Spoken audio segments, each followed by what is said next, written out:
في الفيديو ده هنتكلم على حاجة اسمها bundled service. ايه حكاية الباندلد سيرفيس دي؟ انه في شركات بتحاول انها تباندل البرودكتس، يعني انها تعمل حزمة من المنتجات بحيث ان العميل يشتريها كباكيج واحدة، يعني ياخدها مع بعض كحزمة مع بعض.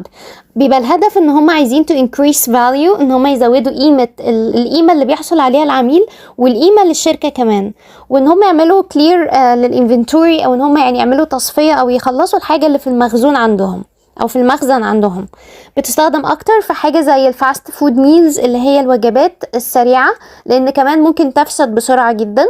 فمثلا تلاقيه عامل زي الكومبو، اللي هو يقولك في كومبو حضرتك تاخد برجر معاك فرايز معاك درينك وتاخدهم مع بعض كباكج واحدة، وكمان ممكن بيكون سعرهم يعني مخفض وفي ديسكاونت. خلينا نتكلم انه الباندلينج ده في نوعين، في حاجة اسمها pure bundling وفي حاجة اسمها mixed bundling. البيور باندلينج ده ان انت ما عندكش غير وان اوبشن، ان انت تاخد الايتمز از ا باكج، يعني تاخد العناصر كلها مع بعض كباكج واحده. لكن الميكس باندلينج ان انت you have the choice، انت عندك الاختيار ان انت تاخد الباكج كلها كامله او تاخد الايتمز separately، يعني انك تاخد العناصر بشكل منفصل كل واحد لوحده كاندفيدوال ايتم.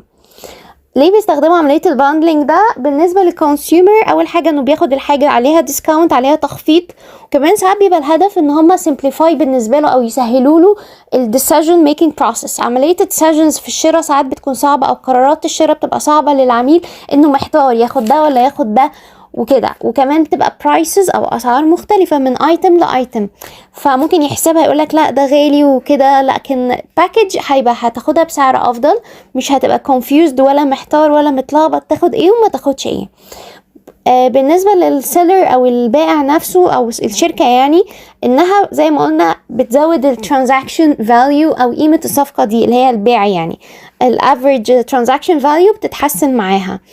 وحاجة تانية على فكرة بالنسبة للعميل، ان هما بيدوله فرصة ان هو يجرب حاجات ممكن يعني لو هو باختياره ما كانش هيجربها، ف يعني he wouldn't try them لو ما كانوش ادوها له كباكج ما كانش هيجربها، كان هيشتري عناصر معينة منها، اجزاء منها او items منها بس، وبالتالي ممكن تكون حاجة كويسة جدا وهو ما عرفهاش.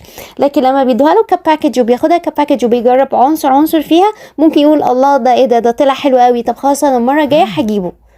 فبيديله فرصة زي ما قلنا ان هو يجرب حاجات لو اشتراها لوحدها بشكل منفصل ما كانش هيشتريها ولا هيختارها.